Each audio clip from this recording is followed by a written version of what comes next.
Save them to the end. Madam Chair, typically our office will present the dollars first. Sorry, Ruth Ann. I knew you were here for a reason. Is Ruth Ann doing that? No, this is Liz, but Lisa Kispert from our office is doing that. Good afternoon, everyone. Welcome to the Office of Ethics and Accountability Fiscal Year 2021 budget hearing. The proposed fiscal year 2021 budget for the Office of Ethics and Accountability totals $293,000, an increase of $129,000 or 79% over the fiscal year 2020 budget, primarily attributable to increased personnel costs. Based on our analysis, we have identified one potential general fund budget reduction totaling $120,000 associated with one presently vacant position. At this time, I'd like to turn it over for discussion to Kelly. Thank you. Go ahead, Kelly. Thank you. And if you guys want to see me, I'm happy to kind of go back and forth between the PowerPoint presentation, or I can just go back and forth. I feel more comfortable answering questions if I can see you. What I'm going to do is give you an overview of the office. I'm going to give you a breakdown of the responsibilities. I'm going to explain why this cut cannot happen. I know that the auditors have requested it, but I'm going to hopefully persuade you that if you cut this position, I will be unable to do my job. So I'm going to start by hoping to share my screen, and let me know if you guys can see my screen by giving You and your screen. Yep. me a thumbs up if you can see my screen. Great. See you as well. Great. Bonus. Okay. So as everyone is aware, the Office of Ethics and Accountability is in fact actually two separate offices. I am both the Inspector General for Baltimore County, which is a new position that has never existed before, and I am also the Executive Director for the Ethics Commission, which has existed prior and was just moved into this office. So the first thing I want to do is talk about the Ethics Commission. The Ethics Commission historically has been underfunded and understaffed. There was a part-time contractual employee in charge of being the executive director for approximately 20 years, and Baltimore County government was not in compliance with the public ethics laws as a result of that. The director has a number of duties and responsibilities. They're attending monthly meetings. They're handling ethics complaints and inquiries. I just want to note that prior to my starting in January, there had never been a tracking of ethics complaints or inquiries. That is something that I'm keeping track of so that in years to come, I can say things to you like, we've had 72 complaints or we've had 72 complaints. That data has never been managed before, so I can't tell you what it's been in the past. It's monthly meetings. It's overseeing the completion of 200 financial disclosures. Right now, we have approximately 200.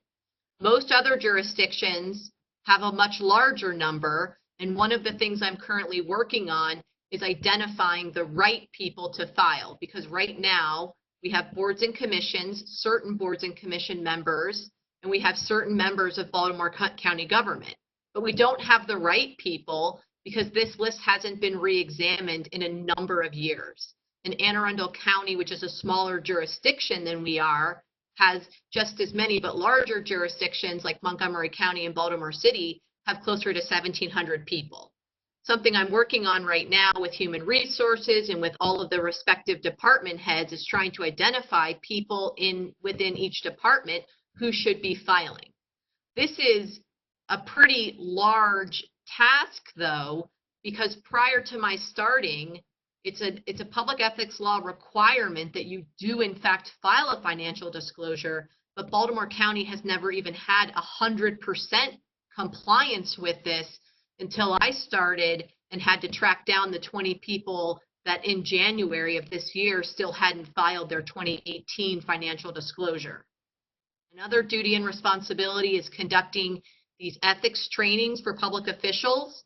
I have a different approach and tried to do it by agency in a smaller setting than have a lot of people in a conference room and kind of give a lecture. A smaller setting opens it up to more discussion about what that means.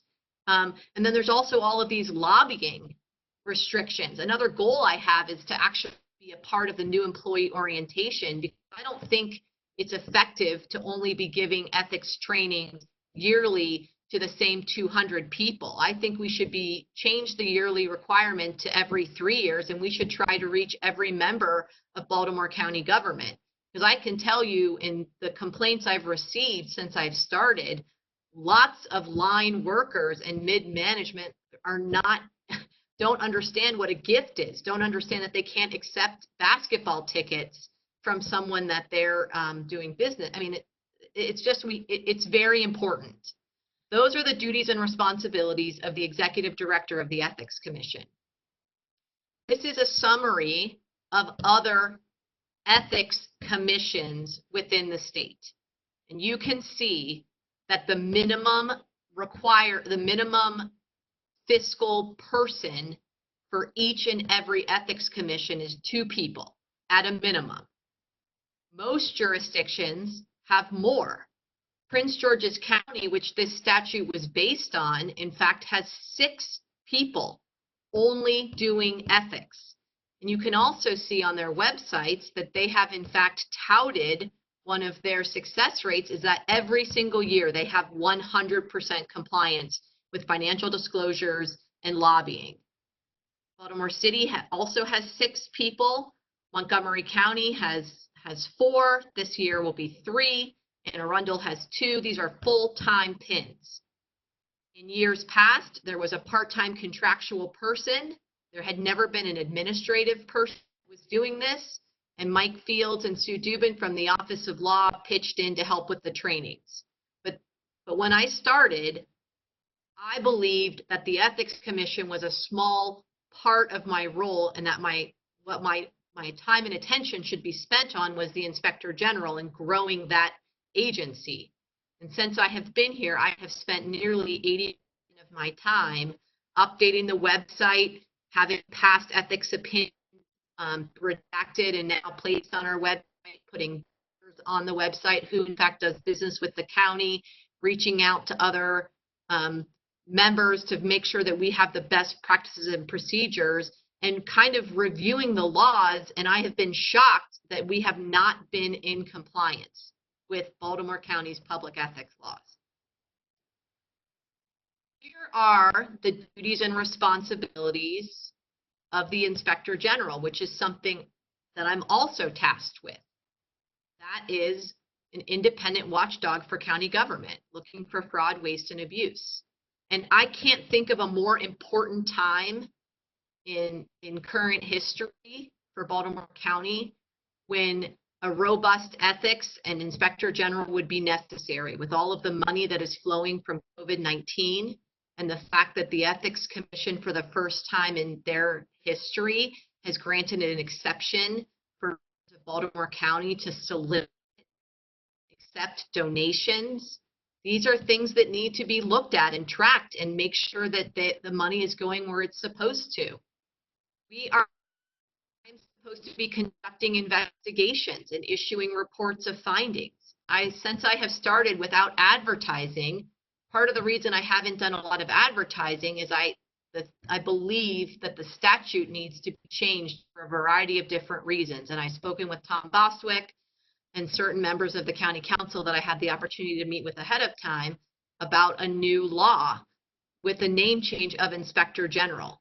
That is really important for credibility, for legislation that was going to be passed in Annapolis, for me to become certified and trained, and for best practices going forward for an Inspector General.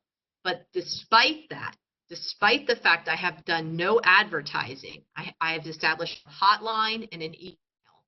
I have already received 18 complaints. These complaints range in variety. They are not small complaints. And I can share only that there is one of them I worked with the auditors on, and they can attest to these complaints are not things like so-and-so stole money and here's the ticket and here's the receipt. They all require an independent investigation. They require speaking with witnesses and they require examining documents. And I cannot do that alone. I mean, as a general matter, it's not good practice when I was a prosecutor to even speak with a witness by yourself. You have to speak with a witness with someone else. Here is a comparison of other inspector general's offices within the state of Maryland. So obviously this is a new agency and I'm trying to be fiscally responsible in its growth. I'm not coming before you asking for 13 positions. Prior to COVID-19, I was going to request 2 positions, one to be an attorney to handle the ethics portion so that I could focus my time and attention on the inspector general, and then obviously the deputy for investigations. But you can see that other agencies are certainly much more robust with 20 positions and 13 positions. And I'm not sitting here asking you for that because I understand that I need to produce results for you and I need to show and demonstrate the importance and why we need this. And we've never had it before. So I'm fully prepared to gather that data to come back and present to you, but I have to have that deputy of investigations. So let me talk a little bit about who that deputy is. It's somebody that I've already met with and identified in January. It's a 22-year veteran of the FBI who currently works there, who has done 22 years of public corruption and is in fact an auditor. I've already made him the offer and he's already accepted the offer. I took what Councilman Patoka said about trying to go out and recruit the best and brightest person. I tried to recruit the best and brightest law enforcement person to help me grow this brand new office and do it responsibly. Have someone that's familiar with report gathering and protocols and how things should be established. The other thing I thought was essential and helpful was that because they were part of the FBI, we could tap into FBI resources and kind of have that general marriage of sharing, whether it's working closely with Scott Schellenberger's office or working closely with other states' attorney's office and U.S. attorney's office. I thought the FBI person would be a nice complement to me and my skill set while still bringing new things to the table. I just want to, for a minute in my short time, I was on the job approximately 10 weeks before COVID-19 occurred, and I just kind of want to draw some highlights of things I have been both working on and things to come. So obviously I have now 100% compliance for 2018 financial disclosures, and I will tell you today on April 30th, which is Financial Disclosure Day, I will have 100% compliance for 2019 financial disclosures. Whether I have to enforce late fees or file a complaint to the Ethics Commission, I'm going to follow the public ethics law. Baltimore County ethics law says this is a mandatory requirement. So I will have each and every person file it. I have a new updated website that I actually recently spoke with Tom Bostwick about. All of the prior opinions are there with online complaint forms and OIG complaint forms. There's lobbying registration reports. We were not in compliance with having certain lobbying activity reports and summaries posted. They have in fact been posted for past years. I have started to use a new program called Granicus to start this automation of financial disclosure forms. And that's on my end for the tracking, because right now we have an Excel spreadsheet and myself and another individual send emails out checking off the list with a pencil to see who has and hasn't filed. I have participated in a number of Zoom and WebEx meetings over the last couple of weeks at home or at work in trying to accomplish 2 new things. One is an online ethics class, which I'm looking into, creating an online ethics program that would be sent via email, which is another way to complement that annual ethics training, as well as a software program to have financial disclosures be online. I can't stress enough how much of a priority that has to be for compliance, that this time next year, Baltimore County will have a program where you, Councilman Marks, or you, Councilwoman Bevins, can log in and have your prior year's financial disclosure auto-populate, where you can then review it and submit it. I just think that that's essential, not for me, but it's easier for the user on the back end, which is going to make compliance easier. I have, before COVID-19, I had the opportunity to do 4 individual agencies trainings on ethics.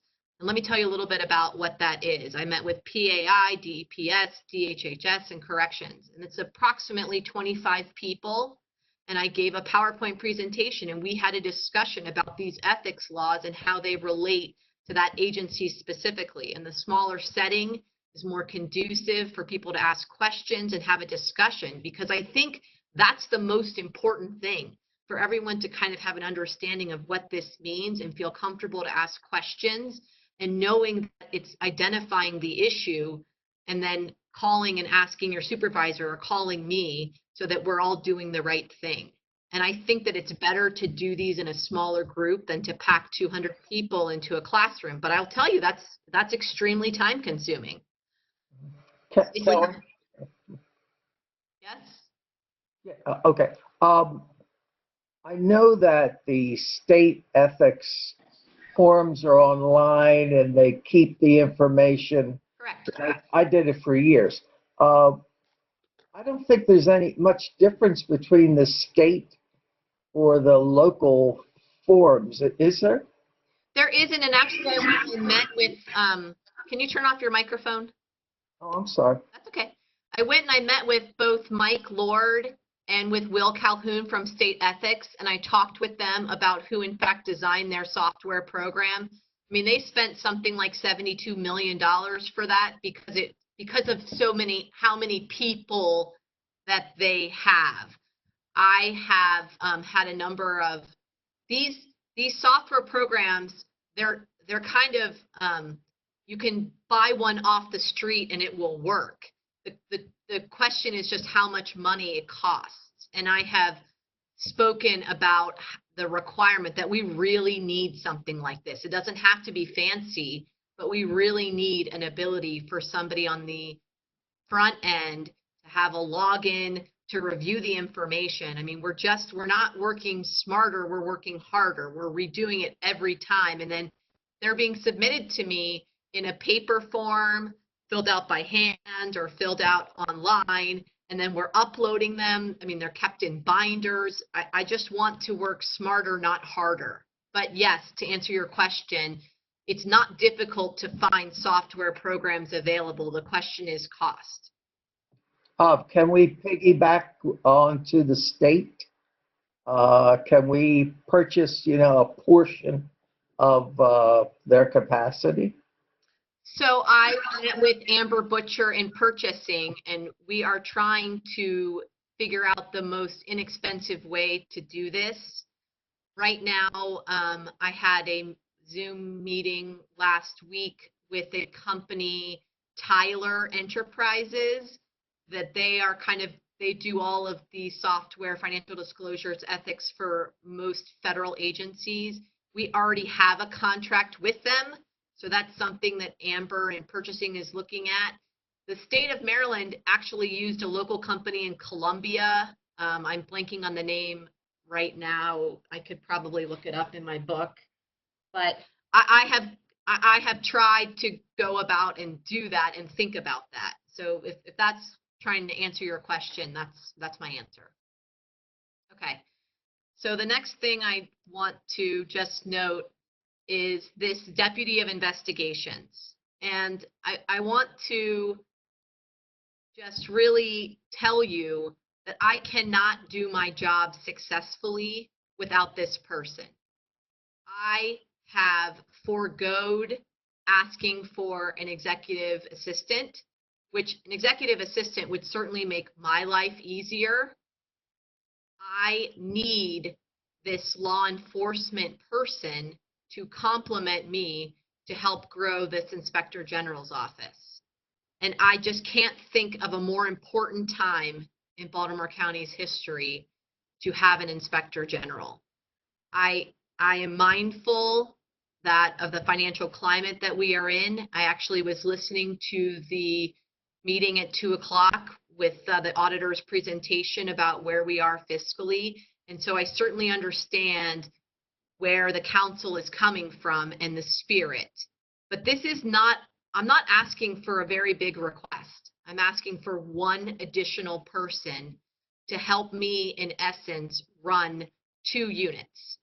I would also say that this is in some ways not new spending. This is trying to bring the Ethics Commission that has been underfunded and understaffed and underappreciated up to speed. It is a Herculean task, but it is such an important one, because if we can't get the Ethics Commission up and functioning, we're never going to be able to have a functioning Inspector General's office. And with that, I would respectfully ask that the council not cut this position. It is a vital position, and I cannot do my job without it.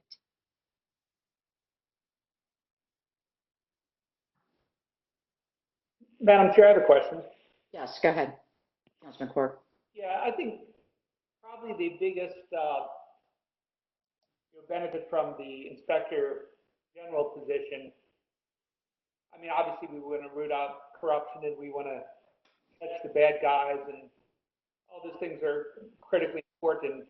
But I see one of the biggest benefits that if the Inspector General finds procurement fraud, for example, or pay contracts that went to somebody's buddy or somebody's nephew, and the county winds up paying more money than they should have. Maybe bottom line is this department hopefully at some point can more than pay for itself just through taxpayer savings by finding perhaps bloated contracts or perhaps buddy deals, that hopefully don't happen. But of course, in any big organization, you want to look at the bad apples. So saying that, so far, I mean, I know you're very new in this position, and I know you got your hands full. But have we uncovered any things, whether it's contracts or whether it's procurement or whether it's different departments, like for example, property management or something? Have we found anything that gives you pause? So, Councilman Quirk, what I can say is that I currently have 1 or 2 reports that I'm working on, and I have been reluctant to publish those for a variety of reasons, including COVID-19, but also because I'm hopeful that the legislation I've proposed to change the name to Inspector General would be passed, and I would issue those reports under the title of Inspector General to give them a little bit more credibility. I can tell you that some of the complaints I have received do in fact give me pause. But just to use an example of property management or procurement fraud or looking at an agency, I mean, that is a very difficult task. That is pulling documents, that is reviewing documents, that is speaking to witnesses, every witness. And something that is also very important to me is that every complaint be treated the same. And so they are extremely time consuming, and it has been frustrating for me because the ethics has been so neglected, and I have been cognizant of this idea that I wanted to be able to produce results for you, because why are you going to continue to give me money and funding and budgets if I can't kind of show my worth? It has been easier for me to try to focus my time and attention on improving the Ethics Commission, hopefully with the idea that after I do that and I get that up and running and I get that in a better place, that then I can start to tackle bigger projects like procurement fraud and looking at agencies and scrutinizing contracts and scrutinizing overtime. That's just very, very time consuming for someone that is in essence running 2 offices by themselves. Madam Chair. Ms. Madigan, thank you. That was a very good presentation, and I think gave us a great understanding of what your vision for the office is, and I think it's important. I'm glad to see that you have a strong vision for the office. Do you have someone that you said you had someone that you've identified for the position already? Yes, I identified this person in January. They are a 22-year veteran of the FBI. They have the opportunity, because they're going to turn 50, to retire in June, and they would come start in July. And I've already made them an offer, and they've accepted. Is it possible? I understand the dynamics of that. Is it possible, given our budget situation, to bring that person on board, but defer that person taking the position until mid-year? Because hopefully, knock on wood, our budget outlook will be better in the third and fourth quarter, and then going into fiscal 2022. Toka, I think that in theory that is possible, but I think the reality is I really needed this person in January, and I've waited until July. I've also not filled that executive assistant, trying to be fiscally responsible in that, because right now I have 18 Inspector General complaints, and I'm hoping that this proposed legislation is going to pass, and then I'm going to have ethics, and I'm going to start to advertise, and COVID-19 is going to be gone, and I'm going to be out meeting with people and identifying, and they're going to start to see posters. If you see something, call me, say something. And I'm overwhelmed right now with 18. I can't imagine not having somebody else to help me until 6 months from now. I don't know how many complaints I'll have. I mean, I'm frankly flabbergasted that I have 18 complaints without doing any advertisement, without doing anything other than having a council confirmation hearing, that people have found my name and have emailed me. And they have emailed me through various different council members. They have emailed me through, oh, I saw your name in the paper. They have emailed me through an ethics complaint. And that's the other thing that has been very interesting, because I do in fact get the ethics complaints, that some of those ethics complaints are in fact Inspector General complaints, that I don't know where those complaints were going before. Now, obviously, I've gotten complaints that I can say, okay, this is not for me. I need to park this in a different department.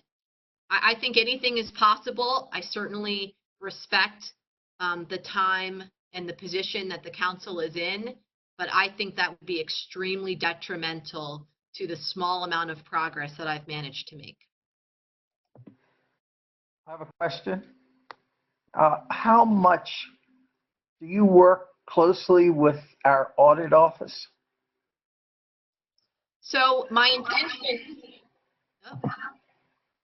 intention is in fact to work closely with the auditor's office, and I have reached out and met with both Lauren and Liz on a personal connection, and then we've also had an occasion to have one thing kind of be two Venn diagrams that overlap.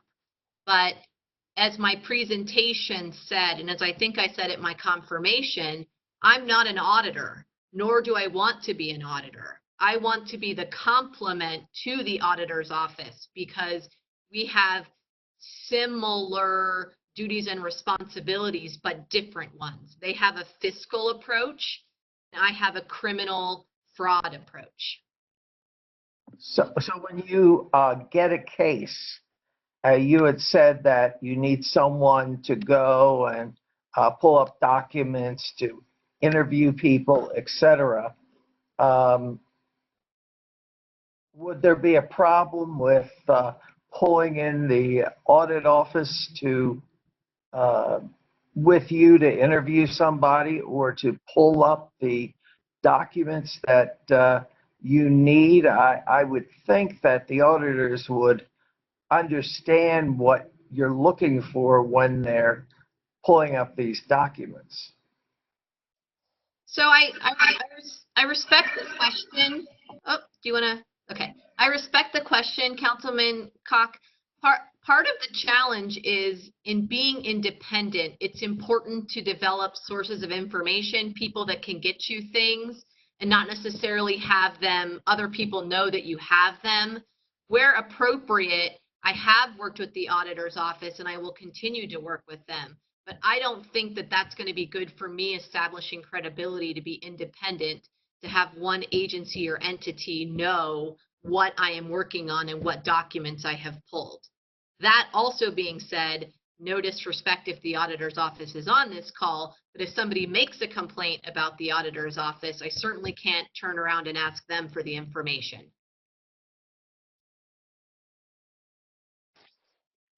Can I ask a question? Sure. Okay, thank you for addressing the issue of the size of your request. It is a significant one when we are looking to cut, but I certainly understand your explanations. My question is, if you're going to be changing the title of your office, and perhaps this is a discussion also have with our auditor staff, should we change title of the auditor's office?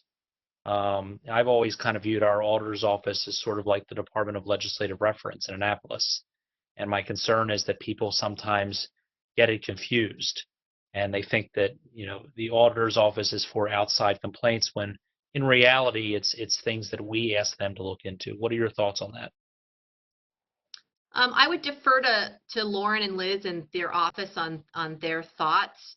But as I think I told you when I met with you individually, I had 4 different reasons for the name change for me.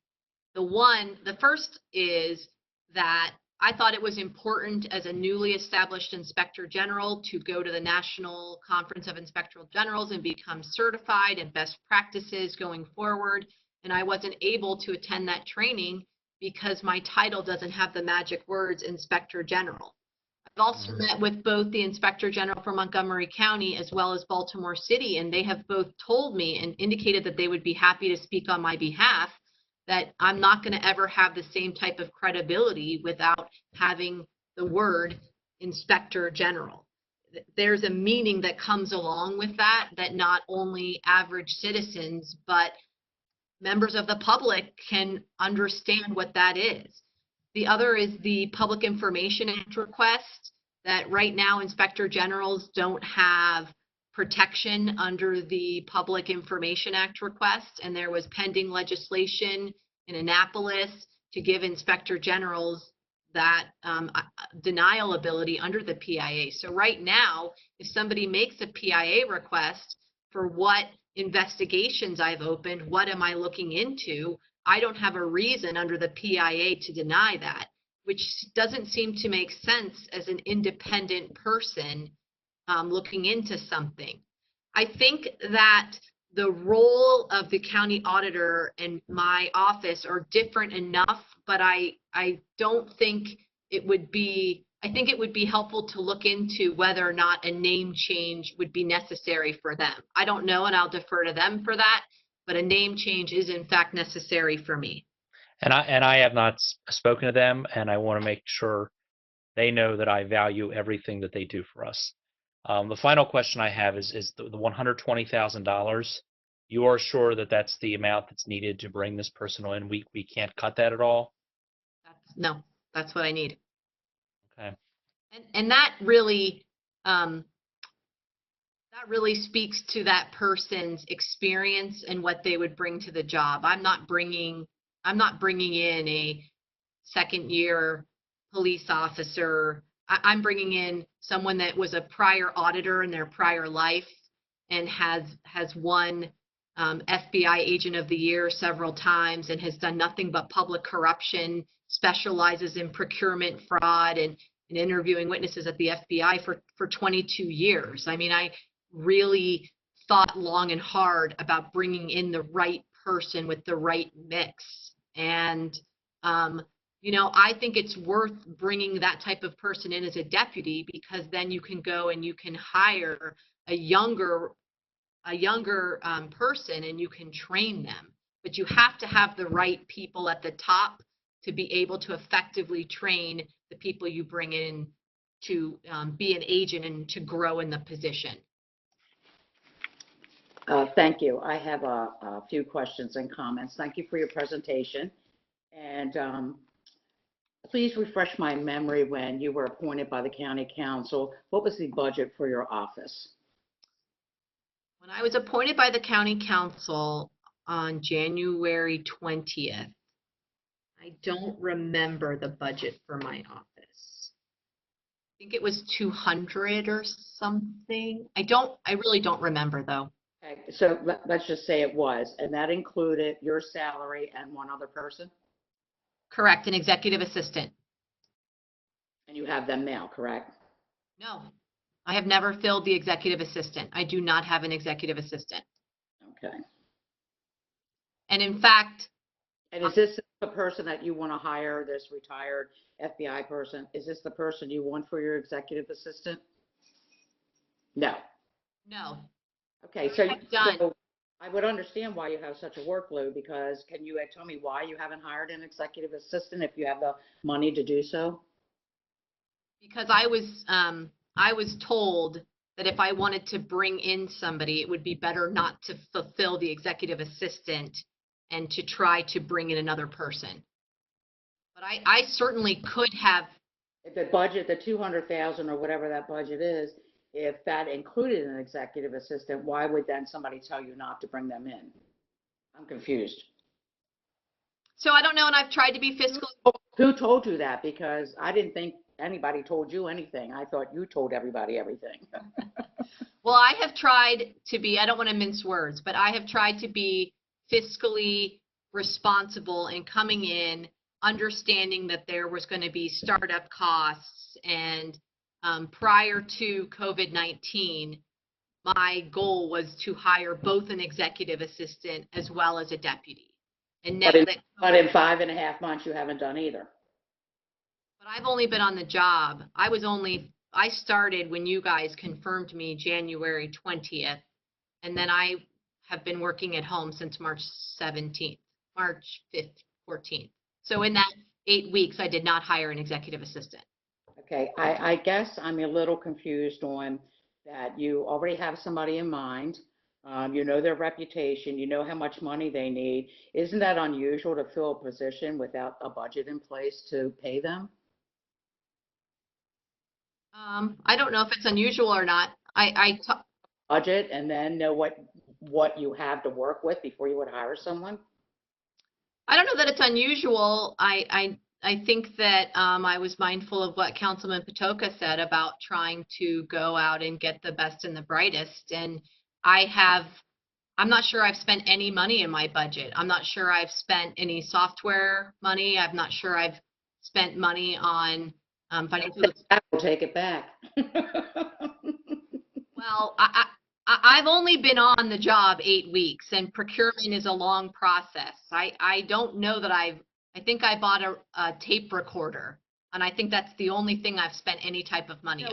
I'm not questioning, I'm sorry if you misunderstood me. I'm not questioning any money that you've spent.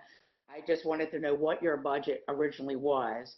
And if you haven't hired anyone, maybe your workload would be a lot less if you had this assistant director before you hired the other person to work through all the ethics, applications and things like that. I just think that if you're gonna, I don't know, I would never go out and interview somebody and kind of commit to bringing somebody in for a job not knowing that I could secure their salary first. I understand. I have made the decision that an executive assistant would benefit me, but a deputy would benefit the office. And so I have been trying to think about the office and the greater good of growing the office, and not necessarily, I'm not above sending the emails and kind of doing the grunt work. And Sure.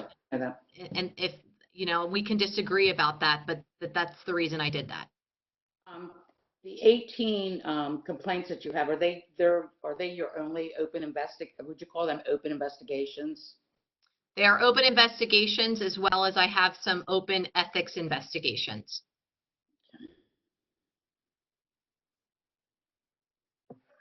Madam Chair, Pardon me? are you finished? Yes, I am, Councilman. Yeah. Kelly, the executive assistant, is that position in your proposed budget? I don't have it in front of me, your proposal. So what happened is do you want to move? There you go. So what happened is when I was confirmed, actually prior to my arrival last year when the statute was passed, the statute allowed for one person and an executive assistant.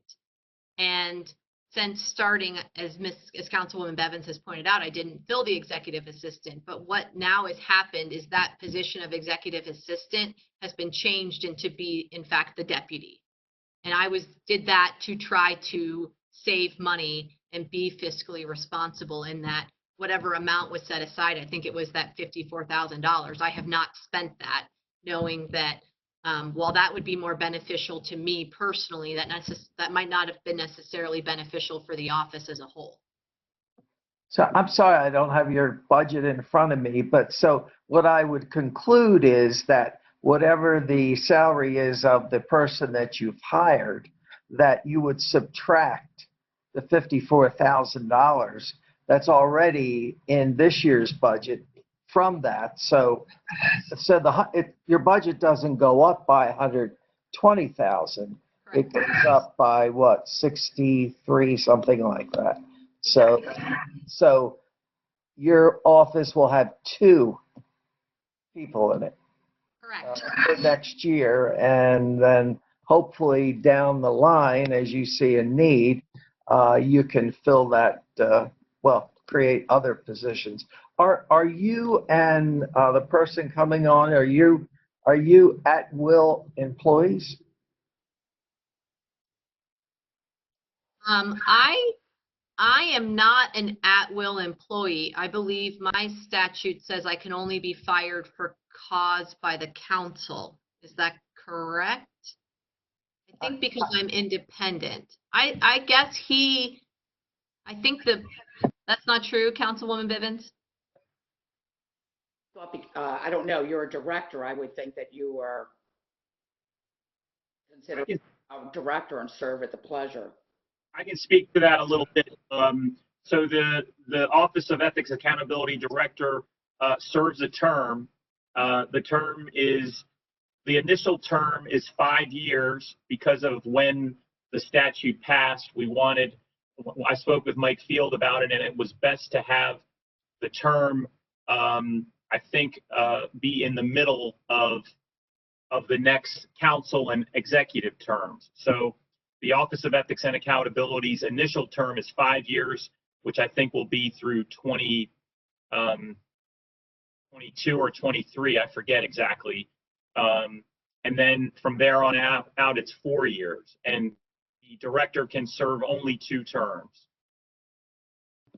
I think the deputy would be at will.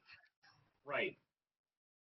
Okay, so the salary of the executive director, not yours, but the other person.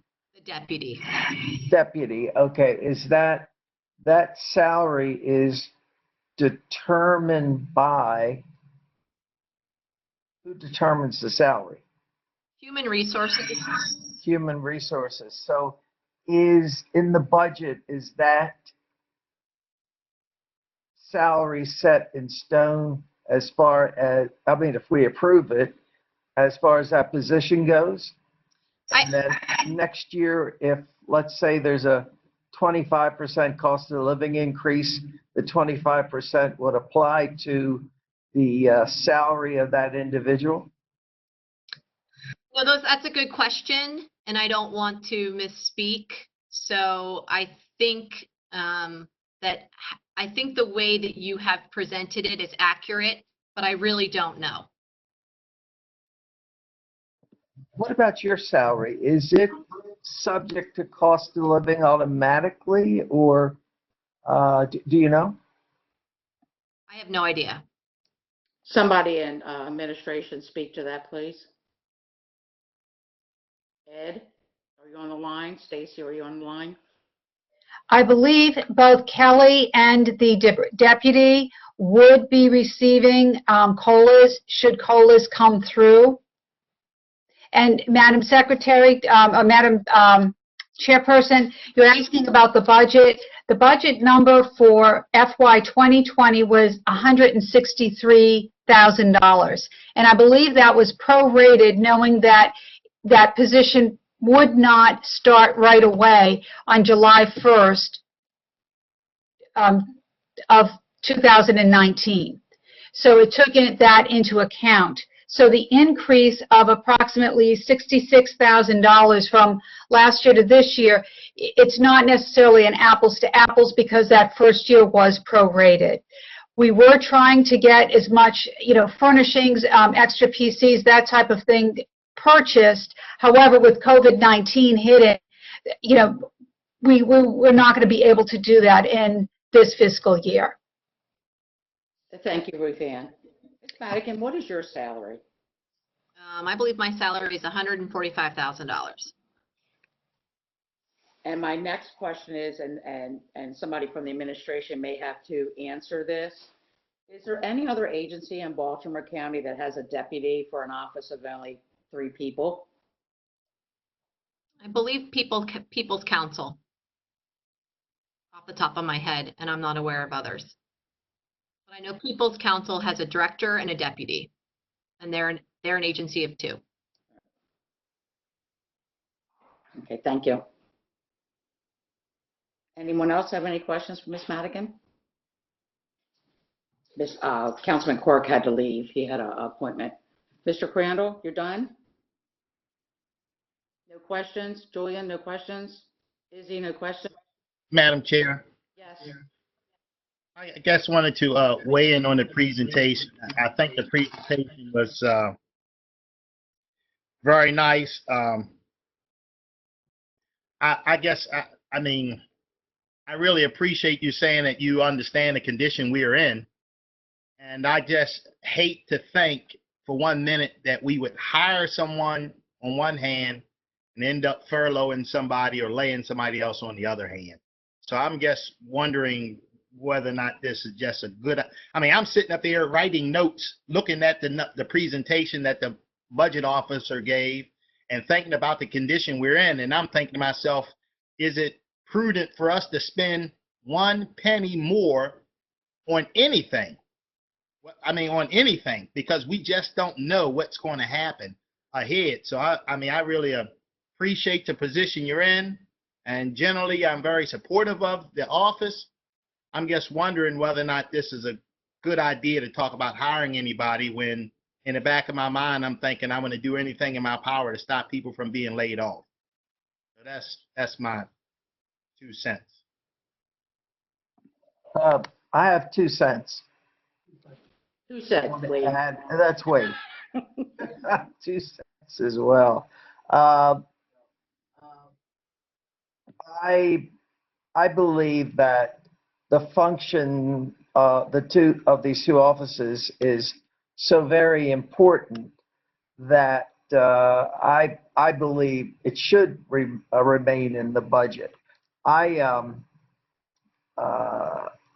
think this is an office that we're going to see grow, and I think it's going to be well worth the investment that we make in it. And that's all I'll say. I thank you, Kelly, for your step-by-step growing this office. You've come in, you've seen what the situation is. You're beginning to see how much work is there to do. The fact that you have 18, what do you call them, complaints, or 18 allegations, or what is it? 18 complaints of fraud, waste, and abuse, hostile work environment, procurement fraud, disparate treatment. And I think, who knows the validity of all of them, but I do understand from what you said, some of them do have credibility, though.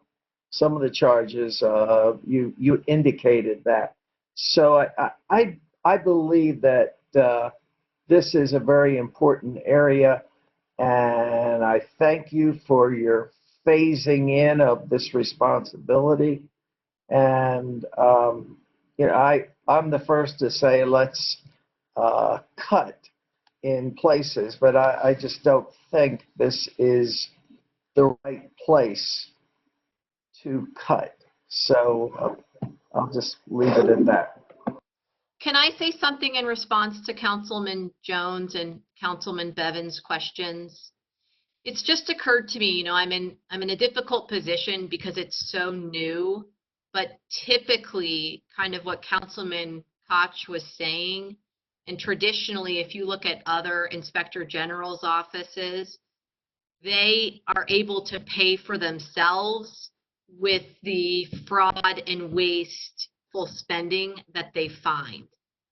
I have not been able, as much as I would have liked to, been here today and tell you that I've already found $1 million in savings, which will more than pay for my office. But I'm certainly will commit to you that having this additional person will put me in a much better position next year to come back to you if I have requests and have a plethora of work behind me. I mean, this has been challenging to been on the job 8 weeks, been doing all of the ethics things, and I think I've done some good stuff there.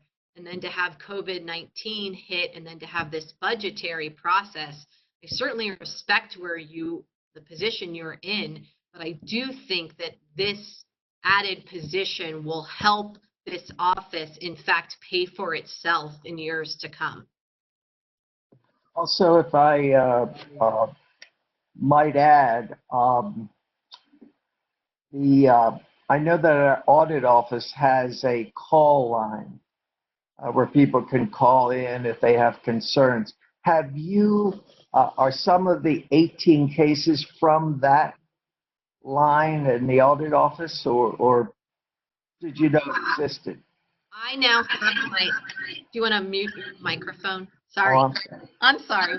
I thought I did. Is it muted? Not yet.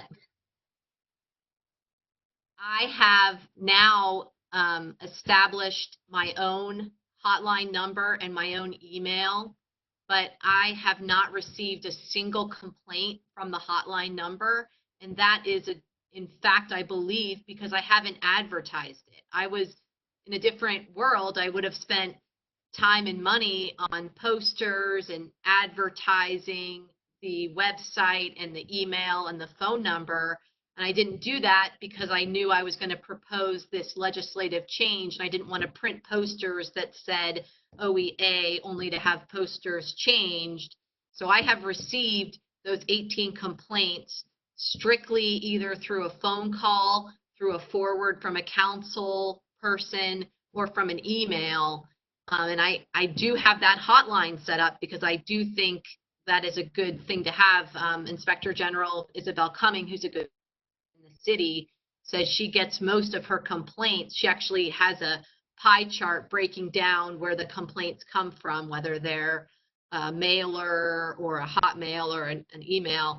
So that was something I was cognizant of doing, but I haven't received a single complaint from that. And I'm convinced that that's because nobody knows that number exists except for me. It's on the website, but I haven't been advertising it. Any referrals from our audit office? Because some of the calls they get may be more appropriate for your office than their office. I was just wondering if you know about that hotline. Yes, and I speak with them. I think that we have a good relationship going forward. And in my brief time, I've had the opportunity to work with them on one joint investigation, and they referred it to me. And I would expect in the future, now that they have a better understanding of how I can complement them, that they would continue to refer me cases where appropriate. Ms. Madigan, one comment. So I think there's great value in an Inspector General's office and also in Office of Ethics and Accountability. We're still in this place where we have to make some very difficult choices. We may have to cobble together several thousand here, several thousand there from every agency. And it's tougher on the smaller agencies, certainly. It's actually, I guess it becomes part of a turnover number. And so as we make our decisions, and I spoke earlier about perhaps holding that vacancy to some further point past July to give us something to work with. I just want you to kind of think about that. I don't know where my colleagues are on this. It's something they may think is advisable, not.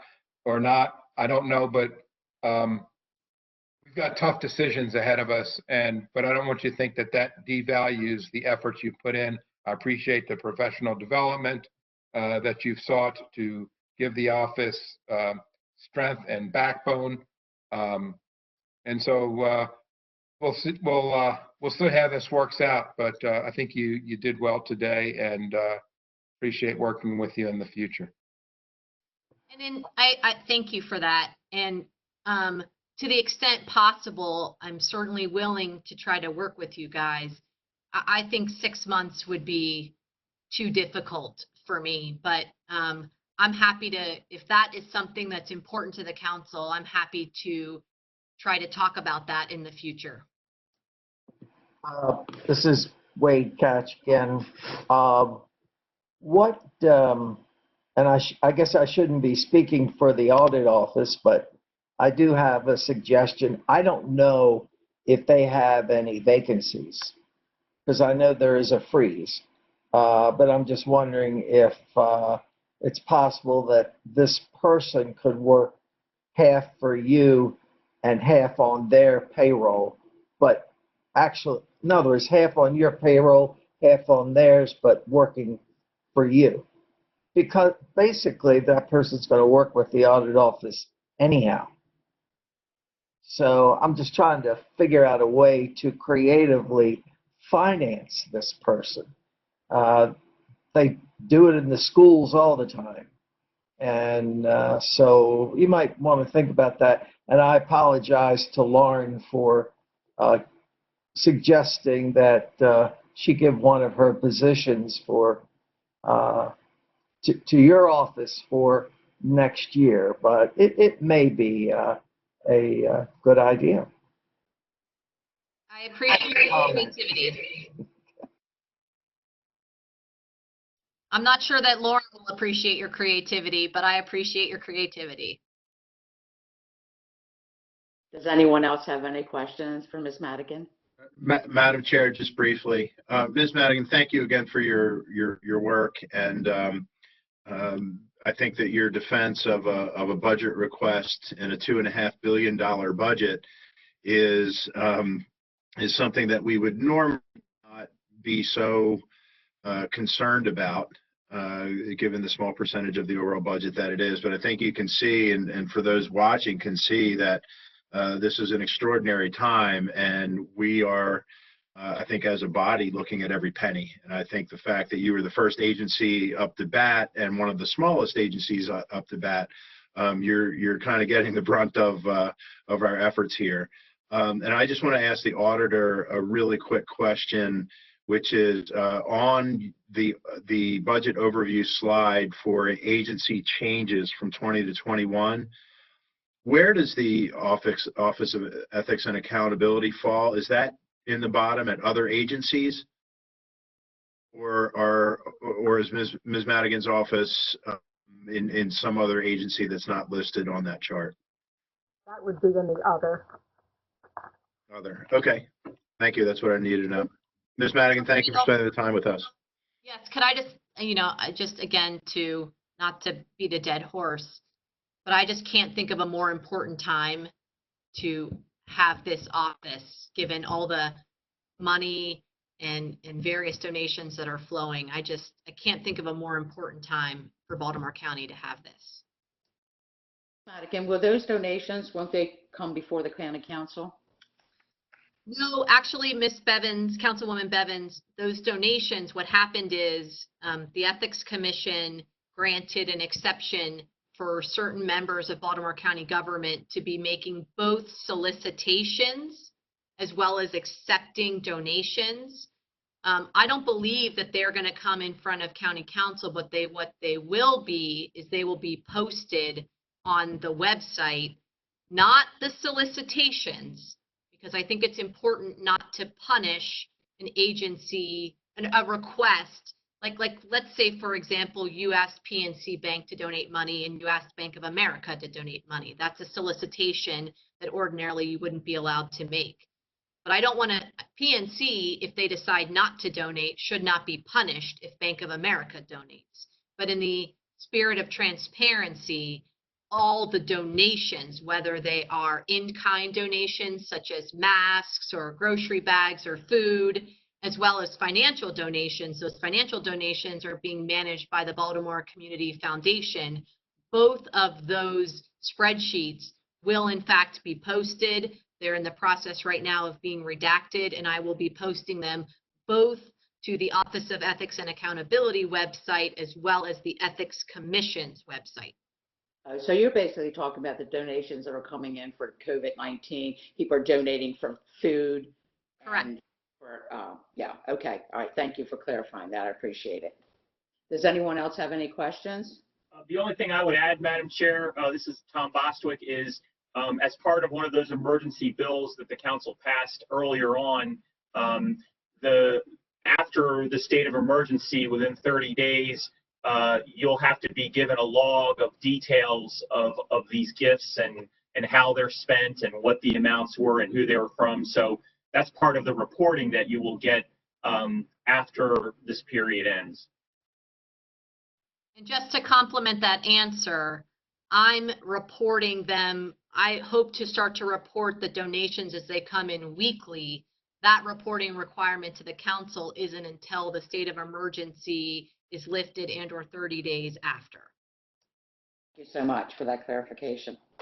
Okay, anyone else? One quick question, Kelly, I'm curious, in the spirit of full transparency, what gifts or what list would be redacted? What would we take off of a list? An anonymous donation? No, phone numbers, email addresses, personal. Some individuals have donated money from their personal 123 Main Street, Towson, Maryland. I don't know why 123 Main Street would need to be posted along with their telephone number or their email. I think the thing that's important for everyone to know, though, for transparency, is maybe not, Jane Doe or John Doe that makes a $50 donation, but if a vendor that Baltimore County is doing business with, and not as a plug, but now that list is available on our website so everybody can know who, in fact, the vendors are that do business with us. If PNC Bank, or let's say Westlaw, or a telephone company, a gas company makes a donation, and then they turn around and get a large contract, that's important that everyone in the public should know that that donation was made, and hopefully they were the recipient of the renewal contract, irrespective of donation. So it's not necessarily for the corporations, but it's for Jane Doe and John Doe and their personal identifying information. I don't believe there's any reason for that to be posted. What the Ethics Commission is concerned about is the idea of the donation being made and who it's being made from for a conflict of interest, not necessarily where they live. Okay, thank you very much. Madam Chair?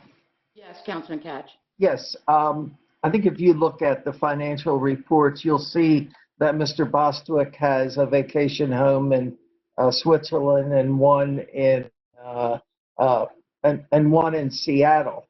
Why is it that he has to put the addresses of both of these homes he has? I know he has somebody there that he hires to watch both of them, but let's say he didn't. What is the purpose of making him give the address? Could the council pass a law eliminating that requirement, or would that have to come from the state? I think the requirement is not, can you mute your mic?